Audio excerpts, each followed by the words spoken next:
Speaker of the night, in opposition of the motion, is the Right Honourable Sir Andrew Mitchell. The Right Honourable Sir Andrew Mitchell has been the Conservative MP for Sutton Coldfield since 2001 and previously served as MP for Gedling from 1987 to 97. He served as the Shadow Foreign Secretary, Deputy Foreign Secretary, and Minister of State for International Development and Africa. He was President of the Cambridge Union in Lent 1978. Sir Andrew, you have the ears of the House. Thank you.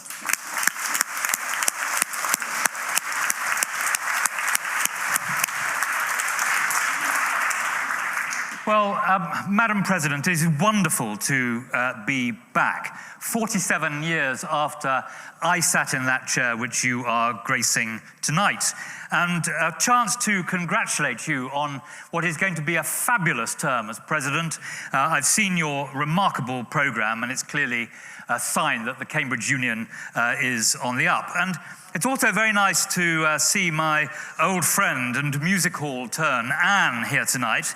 We entered the Commons on the same day together in 1987, and though you might not believe it, we do actually agree on quite a lot. Of course,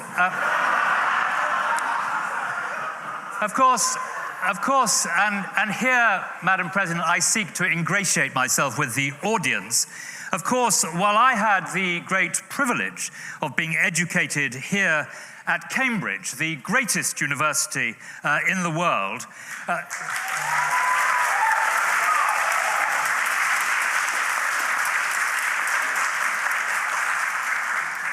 she sadly languished at an altogether inferior institution to be found in the Latin Quarter of Cowley called Oxford.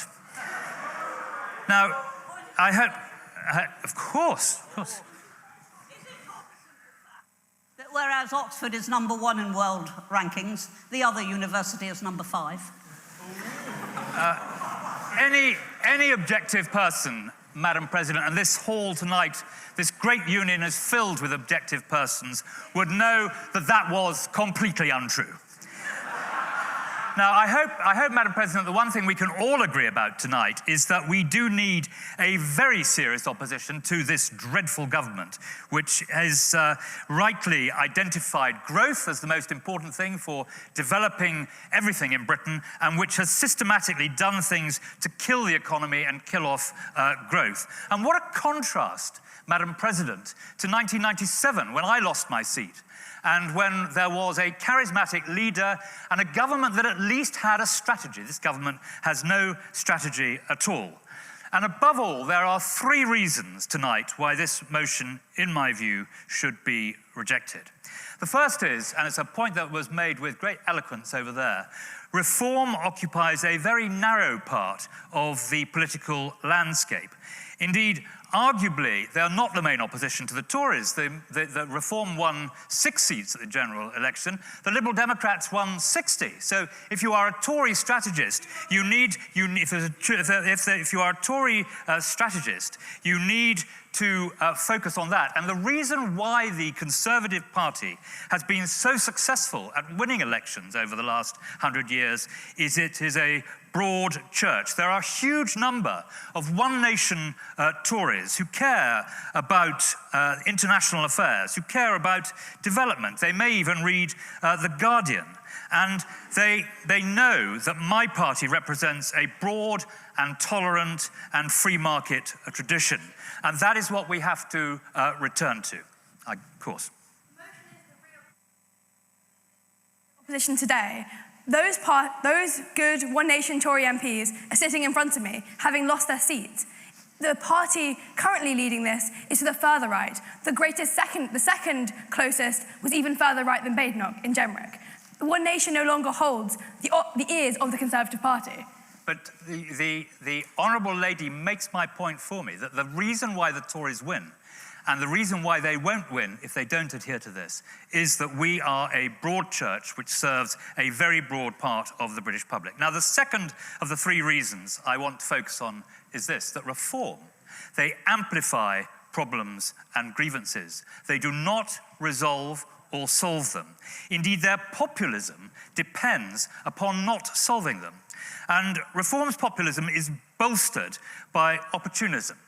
Last week, Nigel Farage said he does not have a solution to illegal migration. He said, and I quote, "Deportation is politically impossible." Solutions, some reformistas suggest, are simplistic, unworkable, illegal, and impossible to implement. And where reform peddles wider solutions to problems, they are nakedly opportunistic and unprincipled. So, in the South, Madam President, Nigel Farage urges insurance-based health services as the best way of developing our health structures. But in the red wall seats, he makes it clear that the NHS should not be replaced. In Tory seats, he is a cheerleader for privatisation. In Scunthorpe, he's apparently had a Damascene conversion in favour of nationalisation. And the public may be angry with centrist politicians, but they are not stupid. And reform inveighs against high tax, and it's true that our tax levels are incredibly high. We spent $400 billion on protecting families and jobs during COVID. I make no apology for that. But in Britain, we have to come to a conclusion on a central debate on this matter, which is that in Britain we want American levels of taxation, low, but we want European levels of social provision. And you cannot do that. You've got to make very difficult policy decisions. We are going to see in this country in the next few years a very significant increase in expenditure on defense, and there will have to be cuts in welfare, and as a society we will have to accept that. But that is why, Madam President, the Tories will show themselves to be the real opposition, because we will focus on policy renewal so those who deserted us feel able to return. We will not focus on mergers and deals with a party that has said its intent on destroying us. That is how the main opposition will, in time, again become the government. Serious policy solutions, as Sir Robert so eloquently said, to the modern problems of today are what will return the Tory party to government. And thirdly and finally, in that is this: Reform have a vision, but it is a Trumpian vision. For years, Nigel has associated himself directly and totally with Donald Trump. 100 visits to the US and to Trump. He has given himself 100% to a president whose policies are having a dreadful effect on our world and our country, tearing up 80 years of alliances and an international system which America itself was responsible for founding. Of course, Europe must do more. But it was a very low moment when at the United Nations, America voted with Russia and North Korea against all its allies and friends of many, many years' duration. And we are returning now to a very dangerous world, which redolent of pre-1914.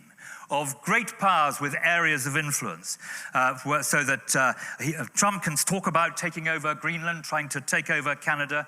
What impact do you think that has on the Chinese plans for Taiwan? And the Reform Party, the leaders of the Reform Party, have been strong supporters of Putin. Look what Nigel Farage has said. You have no need, Madam President, to look in the crystal ball. You can read the book. Well, reforms and Trump's views aren't mine. They're not the views of the people of Canada.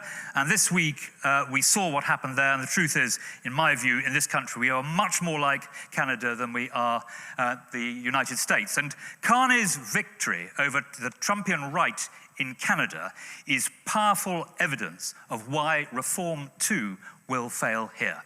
Now, in 1997, the last time the Tories were flat on their backs, there was a lot of similar complacency and eloquent words like we heard from Anne tonight. And it was Tony Blair who said at a party conference at about this stage in the electoral cycle, "Don't think these Tories have gone away. They are only sleeping.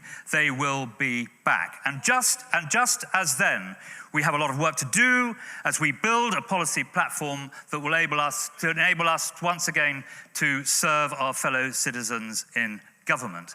But there's a reason why the Tories have been the most successful democratic political party in the developed world. Believing in freedom before the law, free enterprise, individual liberty, the proper provision for those who rightly should have it, and above all, being a broad church. We, Madam President, in the Conservative Party are the real opposition. We will renew and we will regenerate and we will, Madam President, be back. Thank you very much.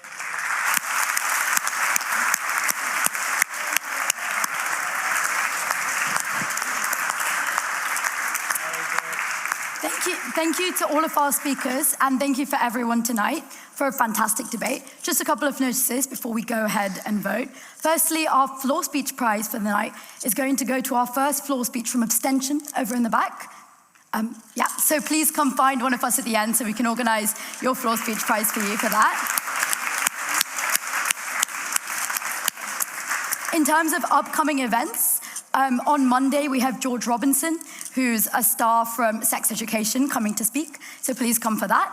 On Tuesday we have Baron Layard speaking, who's a world-leading expert in economics, so he'll also be really interesting. And on Wednesday we have Katie Price, Love Island star and reality TV and influencer, who'll be really, really good to listen to. And next Thursday we have our next debate, which is no longer part of Open Period, which is going to be on the monarchy and to be really fascinating as well. We also are still selling our Easter Garden Party tickets, which is going to be happening on the 21st of June and has a Mediterranean theme. We'd love to see lots of you there. In this house, we vote with our feet. We have 3 doors at the back: ayes, noes, and abstention through the middle. Please go vote, and I hope to see you in the orator afterwards. Thank you. She's not Love Island, is she?